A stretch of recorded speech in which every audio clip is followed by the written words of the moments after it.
नमः ओम ब्रह्मण्याय नमः नमः ओम ईशानगुरवे नमः ओम अव्यक्ताय नमः व्यक्तरूपाय नमः सनातनाय नमः कर्त्रे नमः कार्याय नमः कारणाय नमः अधिष्ठानाय नमः विज्ञात्रे नमः भोक्त्रे नमः भोगाय नमः केवलाय नमः आदिनिधनाय नमः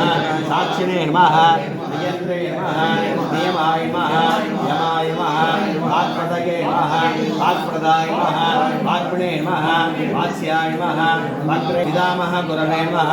लोकगुरवे नमः तत्त्वार्थबोधकाय नमः प्रणवार्थप्रदेशे नमः अजाय नमः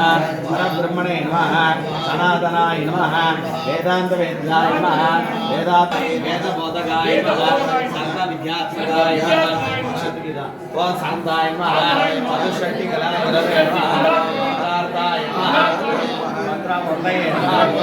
मंत्रप्रवर्तकाय नमः मंत्रिणे नमः वेदाय नमः महोत्सागाय नमः महाशक्तये नमः महाशक्तिधराय नमः प्रभवे नमः जगत्सृष्टये नमः जगत्कर्त्रे नमः जगन्मूर्तये नमः जगन्मयाय नमः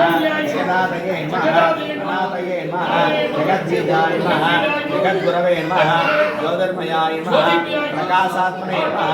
सच्चिदानंद विग्रहाय नमः शुभमूर्तये